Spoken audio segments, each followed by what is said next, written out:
On the night of December 20, 1950, every single light inside the White House suddenly extinguished. President Harry Truman was in the middle of signing a classified document about the Korean War.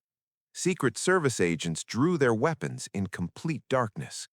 The backup generators, designed to withstand a Soviet nuclear attack, failed simultaneously. For exactly 17 minutes and 43 seconds, the most heavily protected building on Earth became a black void. When the lights returned, 3 pages of the document Truman had been signing were missing. They have never been found. The official explanation? Routine electrical malfunction. But here's what they never told you. Part 1. The House That Electricity Fears. The White House has stood at 1600 Pennsylvania Avenue for over 220 years. It has survived British torches in 1814, countless renovations, world wars, assassination attempts, and the weight of decisions that shaped human history. But there is one enemy this iconic mansion has never fully conquered: its own electrical system. What most Americans don't realize is that the White House has experienced more unexplained power outages than any other government building in the United States. Not the Pentagon, not the Capitol, not the countless military installations housing our most sensitive secrets. The White House, the nerve center of American power, has gone dark more times than officials care to admit. And many of these blackouts defy logical explanation.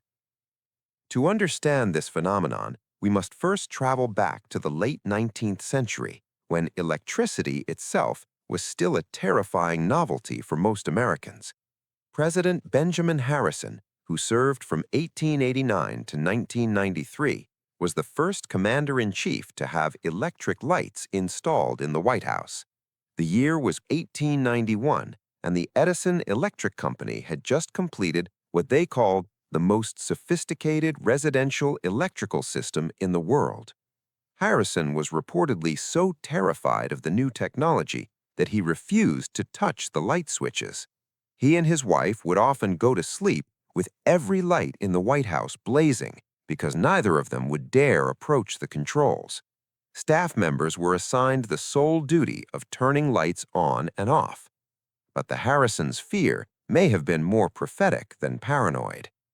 Within 6 months of the electrical system's installation, the White House experienced its first unexplained blackout. On March 14, 1892, every light in the building flickered 3 times. Witnesses would later describe it as almost rhythmic, like a heartbeat, before plunging into complete darkness. Edison's engineers rushed to investigate. Their official report, which still exists in the National Archives, contains a curious admission. The cause of the interruption cannot be determined through conventional examination. All circuits appear to function normally. No fault can be identified. The report then includes a handwritten note in the margin, presumably added by Harrison himself. It happened again on the 17th. Tell no one. What happened on March 17, 1892, has never been officially documented, but household staff records from that period, discovered by historians in 1987, paint a disturbing picture. According to a diary kept by a White House maid named Margaret Sweeney, the lights went out at exactly midnight on the 17th. When they returned 20 minutes later, President Harrison was found sitting in the Blue Room, pale and shaking, muttering about voices in the walls. Harrison never spoke publicly about the incident. He lost his re-election bid later that year and rarely discussed his time in the White House until his death in 1901. Perhaps no administration experienced more bizarre electrical phenomena than that of Calvin Coolidge, who occupied the White House from 1923 to 1929. Known as Silent Cal for his taciturn nature, Coolidge reportedly became even more withdrawn following a series of unexplained events that began in the summer of 1925. On July 7, 1925, at precisely 3:33 in the morning, the White House experienced what the Secret Service would later classify as an event of unknown origin. Every electrical device in the building, lights, fans, the newly installed radio system, simultaneously failed. But this was not merely a loss of power. According to multiple witnesses, including 3 Secret Service agents whose testimonies were declassified in 1998, electrical devices began operating in reverse. Light bulbs, rather than going dark, began emitting what one agent described as anti-light, a darkness that seemed to glow. Ceiling fans spun backwards with increasing speed. The radio produced sounds that one witness swore were voices speaking in an unknown language. This event lasted exactly 3 minutes and 33 seconds. When power returned to normal, Coolidge himself came downstairs in his nightclothes, something the notoriously private president had never done before. According to Agent William Morrison's report, the president asked a single question: "Did you hear them too?" Morrison's report indicates he asked who them referred to. Coolidge simply stared at him for a long moment, then turned and walked back upstairs without another word. The 1925 incident would have remained buried in classified archives forever, if not for a curious discovery made in 1983. During routine maintenance on the White House electrical system, workers discovered a small metal box embedded in the wall of the Oval Office. The box was made of copper and lead, materials that would block electromagnetic signals. Inside were 3 items: a hand-drawn map of the White House electrical grid, a list of dates, all of which corresponded to documented or rumored power outages, and a handwritten note in Calvin Coolidge's distinctive script. The note read, "They come when the current fails. Do not let the current fail." This discovery was never reported to the public. The box and its contents were transferred to a classified storage facility, and the workers who found it were required to sign non-disclosure agreements. One of those workers, now in his 70s, agreed to speak anonymously for this account. He claims that the map in the box showed electrical lines that do not exist in any official White House blueprint, lines that appeared to converge in a room that, according to all architectural plans, does not exist. When Harry Truman became president in 1945, he inherited a White House that was literally falling apart. The building had become so structurally unsound that engineers feared the floors could collapse at any moment. Truman authorized a complete reconstruction that would take nearly 4 years, from 1948 to 1952. What most history books don't tell you is that the reconstruction was not merely about fixing a crumbling building.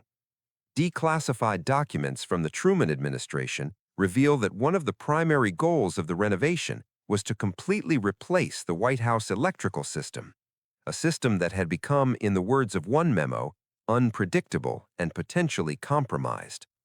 Compromised by what?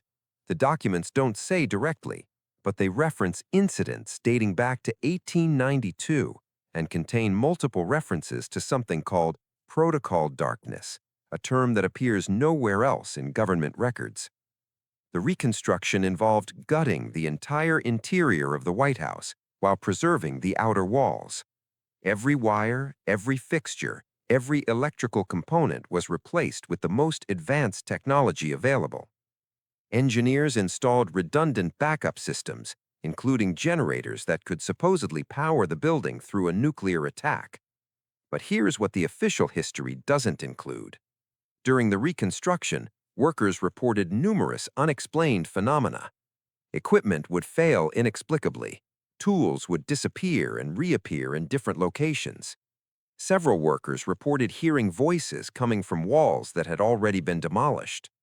Most disturbing were the reports of cold spots, areas where the temperature would suddenly drop by 20 or 30 degrees, even in the middle of summer. 3 workers quit after claiming to see figures standing in empty rooms, figures that vanished when approached. The reconstruction was completed in early 1952.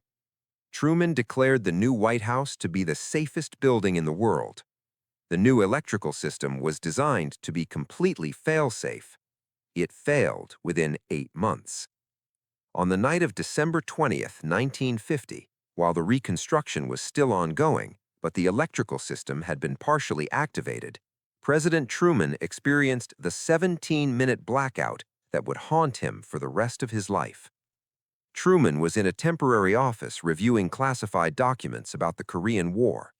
General MacArthur had been pushing for authorization to use nuclear weapons against Chinese forces, and Truman was preparing his response.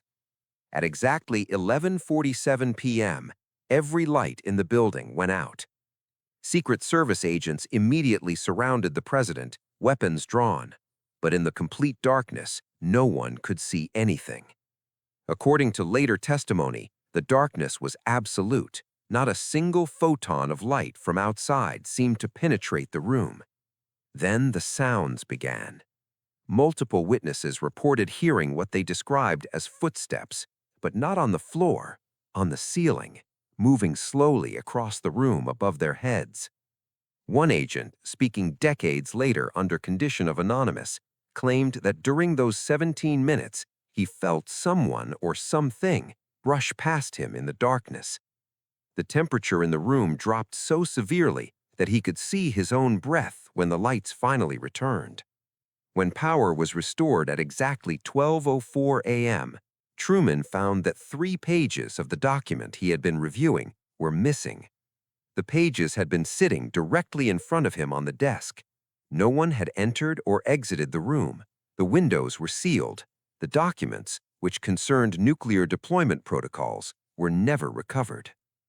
The official investigation concluded that the pages had been misplaced and that the power outage was caused by a fault in the temporary electrical system. But Truman himself didn't believe this explanation. In a letter to his wife Bess, written 2 days after the incident and only discovered in 2003, Truman wrote to his wife, "Something is in this house, something that has been here much longer than any of us. I believe the reconstruction has disturbed it. I don't know what it wants, but it seems connected to the electricity somehow. When the lights go out, it can move freely. I have ordered that the White House must never go dark again, not even for a moment. I don't know if this will stop it, but it's all I can do." Truman ordered the installation of additional backup generators, systems beyond the already redundant backups. He reportedly demanded that there be enough power generation capacity to keep the White House lit until the sun burns out. John F. Kennedy entered the White House in January 1961, bringing with him an energy and optimism that seemed to banish the shadows of the past. But the darkness had not forgotten 1600 Pennsylvania Avenue. On November 2nd, 1963, exactly 20 days before his fateful trip to Dallas, Kennedy experienced what he would describe in a private conversation as the strangest night of my life. The account comes from Kennedy's personal secretary, Evelyn Lincoln, who kept detailed diaries throughout her time in the White House. According to her entries, Kennedy had been working late in the Oval Office, reviewing intelligence reports about Cuba. At approximately 2 a.m., he summoned Lincoln to his office. She found the president sitting in darkness. The lights in the Oval Office had failed, but the rest of the White House remained illuminated. Kennedy was not alarmed. He seemed, according to Lincoln, almost peaceful. "Evelyn," he said, "there's someone in this room with us." Lincoln saw no one. Kennedy insisted that someone had been standing behind his desk, someone who had spoken to him about what was coming.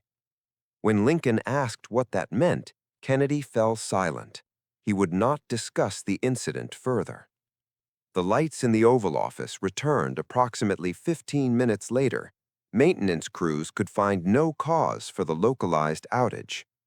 The incident was recorded in White House logs simply as minor electrical issue resolved. But there's more to this story. In 1994, documents were released showing that Kennedy had requested a meeting with the CIA director Allen Dulles in September 1963. The subject of the meeting was listed as White House Security Concerns, Electrical. The meeting took place on September 14th, and according to the fragmentary notes that survive, Kennedy asked Dulles a peculiar question.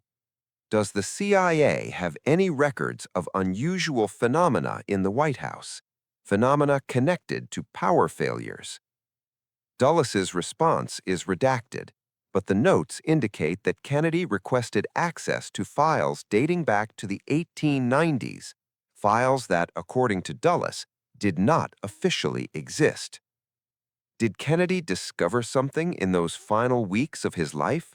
Something about the White House? About its strange relationship with electricity? About the presence that seemed to emerge when the lights went out?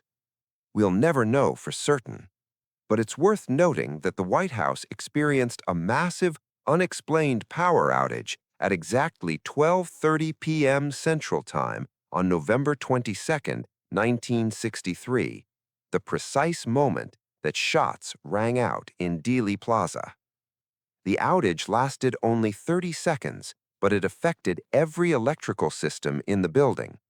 When power returned, several clocks had stopped. 3 portrait paintings had fallen from walls, and in the Oval Office, a window that had been sealed shut for decades was found standing open. No official explanation for this outage has ever been provided. Part 5. Nixon's Secret System. Richard Nixon was many things: brilliant, paranoid, politically ruthless. But few know that he was also obsessed with the White House's electrical anomalies. According to documents that emerged during the Watergate investigation, but were deemed irrelevant to the case and largely ignored by the press, Nixon had commissioned a secret study of the White House electrical system within months of taking office in 1969. The study was conducted by a small team of scientists from various government agencies operating under a project code name Blackout Omega. The team's mandate was to investigate every documented power failure in the White House's history and determine if there was a pattern or common cause. Their report, portions of which were declassified in 2001, make for fascinating reading. The scientists found that White House power outages did follow a pattern, but not one that made any electrical sense. The outages seemed to cluster around certain dates: the anniversary of the British burning of the original White House in 1814, the dates of presidential deaths, and certain astronomical events, including lunar eclipses and solar flares. More disturbing was their finding about location. The outages seemed to originate from a specific point in the White House, a point that, according to their calculations, was approximately 15 feet below the current floor level of the East Room. There was, according to all official records, nothing at that location. The ground beneath the White House had been excavated during the Truman reconstruction and was supposedly solid foundation material. But when the scientists reviewed construction photographs from the Truman era, they discovered something peculiar. In several photos of the excavation, there appeared to be a dark opening in the ground at the exact location their calculations had identified. In later photos of the same area, the opening was gone, filled in, or covered over. The scientists requested permission to excavate. Their request was denied at the highest levels by Nixon himself. Instead, Nixon ordered a different solution. He had a new system installed, one that would constantly monitor electrical activity throughout the White House and, at the first sign of an anomaly, would flood the building with additional power from external sources. It was, in effect, a system designed to prevent darkness from ever falling inside the White House.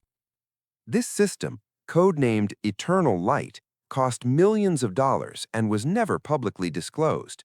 It operated continuously throughout Nixon's presidency and, according to available records, prevented numerous potential outages. But it couldn't prevent what happened on the night of August 7, 1974, the night before Nixon announced his resignation. At 3:33 a.m., the same time as the Coolidge incident nearly 50 years earlier, Eternal Light failed catastrophically. Every safeguard, every backup, Every redundancy collapsed simultaneously. The White House went completely dark. Nixon was alone in the Lincoln bedroom when it happened.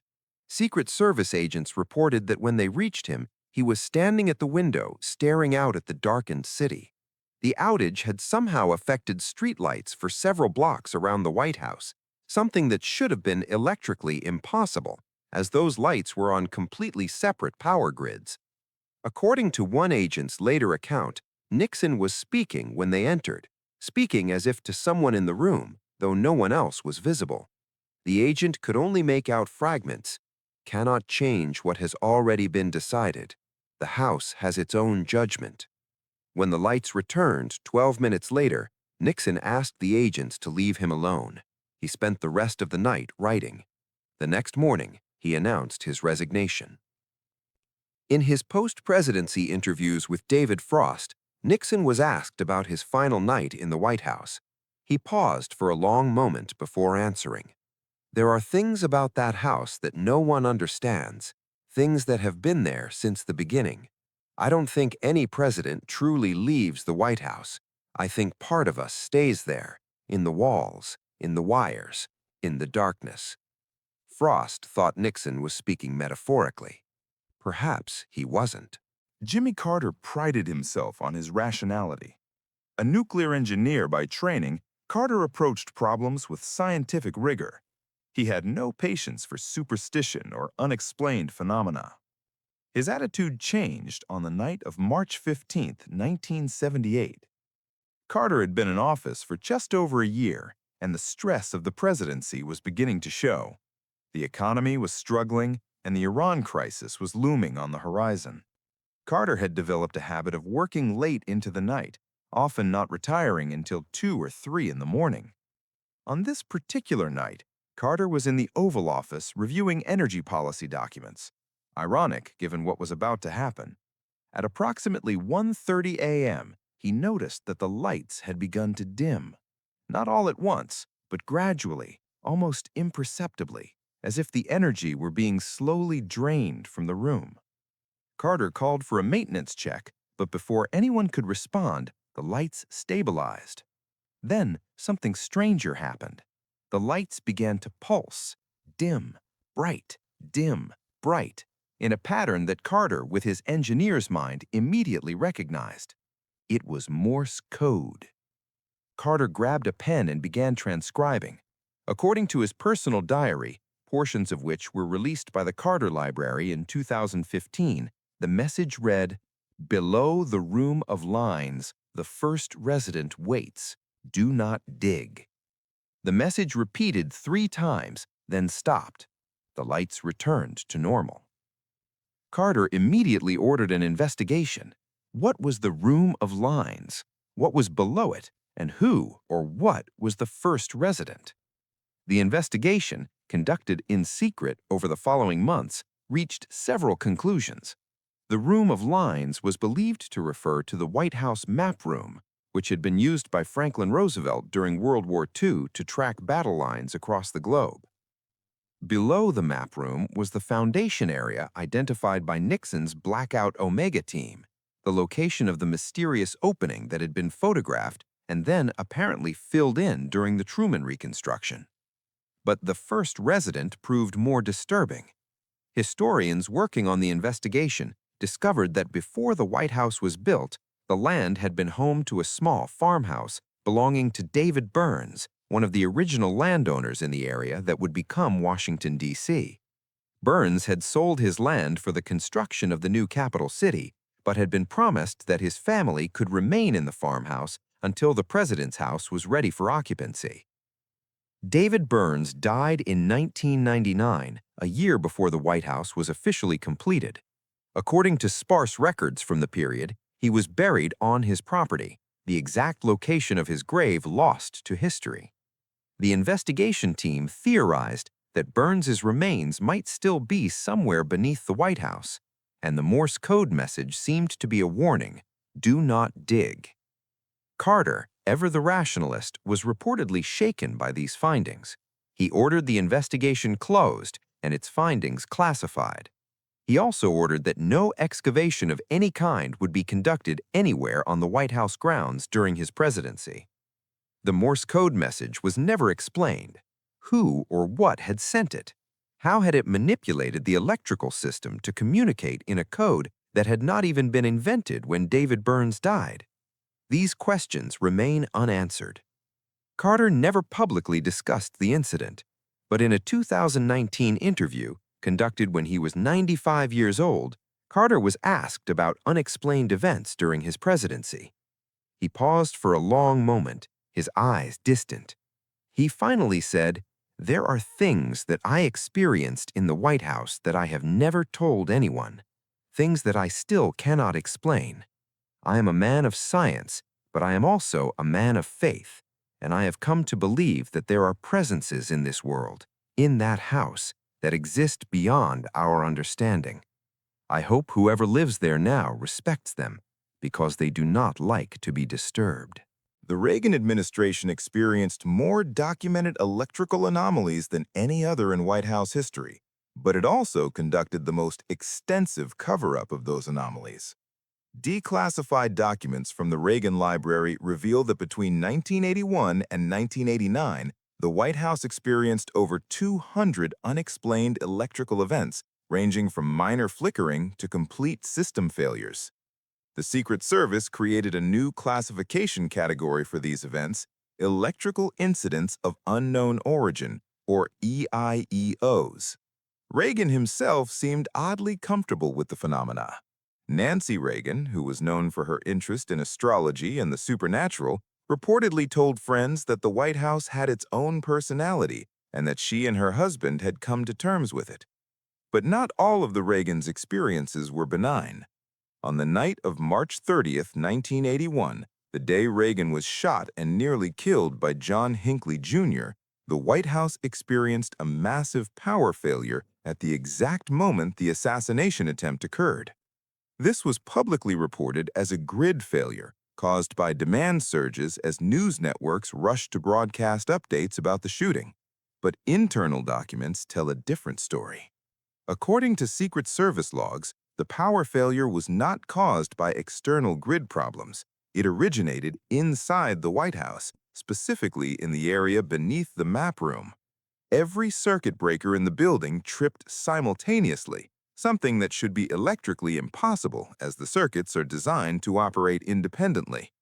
When power was restored, security teams discovered that several locked doors in the White House had been opened during the blackout, including doors to the most secure areas of the building.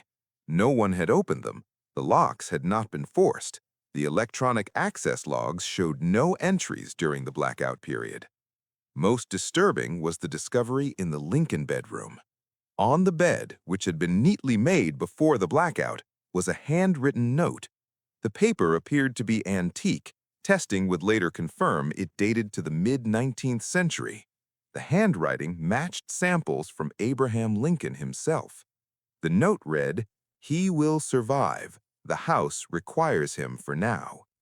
This note was immediately classified at the highest levels. Its existence was not publicly confirmed until 2019, when a former Secret Service agent disclosed it in a memoir that was quickly suppressed through legal action. Reagan did survive, of course, and according to multiple sources, he emerged from his recovery with a changed attitude toward the White House. He began spending more time in the residence, often sitting alone in rooms with the lights dimmed. When asked what he was doing, he would reportedly say he was listening. "The House speaks," Reagan allegedly told a close aide in 1984. "Not in words, not exactly, but if you're quiet enough, if you let the lights go down just a little, you can hear it, and it has so much to tell us." Bill Clinton entered the White House in 1993 with ambitious plans for modernization. He wanted to make the White House a model of technological advancement, complete with the latest computer systems, telecommunications equipment, and, ironically, electrical infrastructure. What Clinton didn't realize was that every major attempt to modernize the White House's electrical systems had ended in strange phenomena, and his presidency would be no exception. The Clinton administration launched Project Digital White House in early 1994, a comprehensive upgrade of all electronic systems. Within weeks, problems began. Computer systems would crash simultaneously and without warning. New electrical lines would test perfectly during the day, but fail unpredictably at night.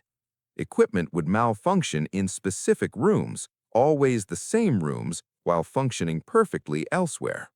Technicians began referring to certain areas of the White House as dead zones, not because of cell phone reception issues, but because electronic equipment seemed to die there for no reason. Batteries drained, circuits fried, computers displayed gibberish text before shutting down permanently. In May 1994, a technician named Robert Kellerman was working alone in the White House basement, installing new fiber optic cables. At approximately 2:30 a.m., he experienced something that would change his life. According to his account, which he shared with investigators under condition of anonymity and which was only made public after his death in 2018, Kellerman was pulling cable through a conduit when he noticed the lights beginning to flicker. Having been warned about the White House's electrical quirks, he prepared to evacuate the basement. But before he could move, he heard a voice. It seemed to come from everywhere at once, from the walls, the ceiling, the floor. "You should not be here," the voice said. "This is not your time." Kellerman described the voice as neither male nor female, neither young nor old. It was, he said, like the sound electricity would make if electricity could speak. Then he saw something in the darkness at the end of the corridor, a figure, but not a solid one.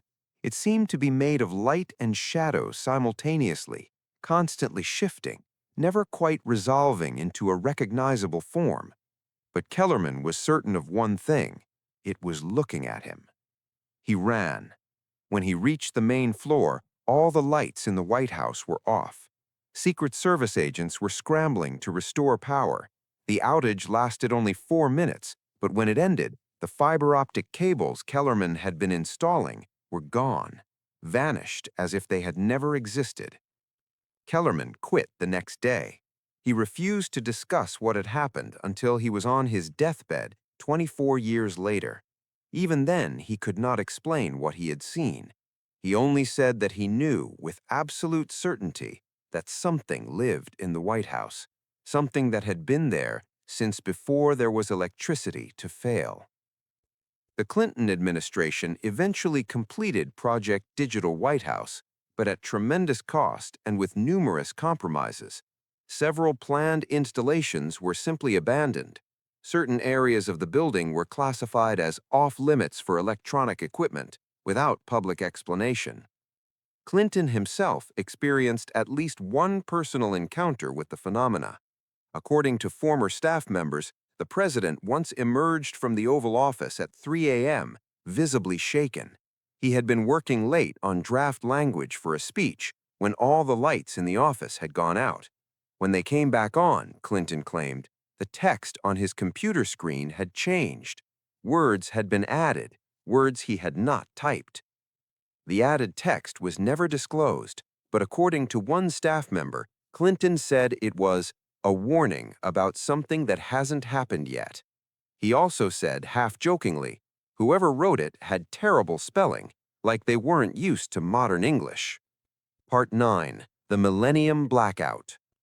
As the 20th century drew to a close, the world was gripped by Y2K anxiety, fear that computer systems would fail at the stroke of midnight on January 1, 2000.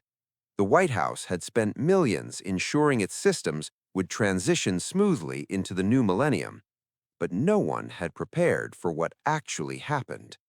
At exactly 11:59 p.m. on December 31, 1999, the White House experienced the longest and most complete power failure in its modern history. Every system failed, not just the primary electrical grid, but the backup generators, the battery-powered emergency systems, even flashlights and candles. Secret Service agents reported that their flashlights simply would not turn on, as if the darkness itself was absorbing any attempt at illumination. The blackout lasted exactly 1 hour, until precisely 1 a.m. on January 1, 2000. During that hour, the approximately 300 people present in the White House, staff, security, and guests at the Millennium celebration, experienced phenomena that many still refuse to discuss publicly. According to accounts that have gradually emerged over the past 2 decades, the darkness was not empty. People reported hearing sounds, voices, music, footsteps, laughter that seemed to come from different eras. One guest later described hearing what sounded like a 19th century ball, complete with orchestra music and the murmur of hundreds of conversations. Another heard what might have been gunshots, followed by screaming and weeping. Multiple witnesses reported seeing lights in the darkness, not electrical lights, but something else, glowing forms that drifted through rooms, sometimes pausing as if observing the living people they passed. Several people claimed to see recognizable figures: Abraham Lincoln standing in a doorway, a woman in 19th century dress weeping in a corner, a man in military uniform who seemed to be searching for something. President Clinton himself has never discussed what he experienced during the Millennium Blackout, but a close friend later revealed that Clinton had seen faces he recognized from history and that the experience had profoundly affected his final year in office. When the lights returned at 1 a.m., several people discovered they had lost time. Their watches showed it was later than they remembered. Others found objects in their pockets or hands that they had not been holding before the blackout: old coins, fragments of paper with illegible writing, and in one case, a military medal from the Civil War.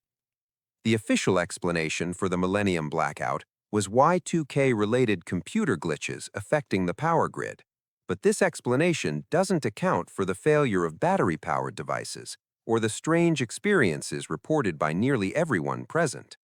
A classified report, portions of which were leaked in 2015, concluded that the Millennium Blackout was consistent with historical patterns of anomalous electrical activity in the White House, and recommended that future administrations be briefed on the nature and history of these phenomena.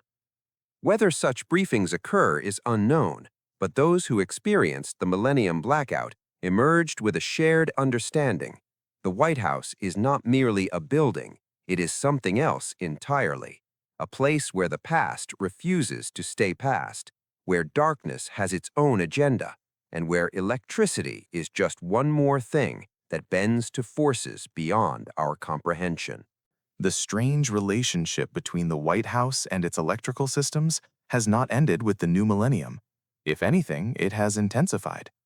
In the years since 2000, there have been numerous reported electrical anomalies, though official acknowledgement has become increasingly rare. The rise of social media has made cover-ups more difficult, and several incidents have been captured by cameras or recorded by witnesses before they could be suppressed. In September 2017, the White House experienced a brief but significant power fluctuation that was witnessed by members of the press corps. Lights flickered throughout the building for approximately 30 seconds before stabilizing. The official explanation was planned maintenance, but no maintenance had been scheduled for that day. More intriguing was an incident in November 2019, when a CNN camera crew filming the exterior of the White House captured something peculiar. For approximately 10 seconds, every window in the White House appeared to go dark simultaneously, except for one window on the second floor, which glowed with an unusual blue-white light. When the normal lighting returned, the anomalous window was dark like the others. The footage was aired once before being pulled. Officially, it was deemed a camera malfunction, but the original footage still circulates online, and video analysts have noted that the malfunction affected only the White House itself. All other objects in the frame appeared normal throughout the incident. In 2020, during the COVID-19 pandemic, White House staff reported an unusual increase in electrical problems. Equipment malfunctioned regularly, computers crashed without warning.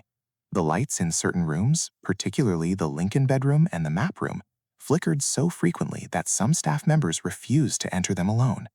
One staff member, speaking anonymously to a podcast about White House history, described an experience in April 2020.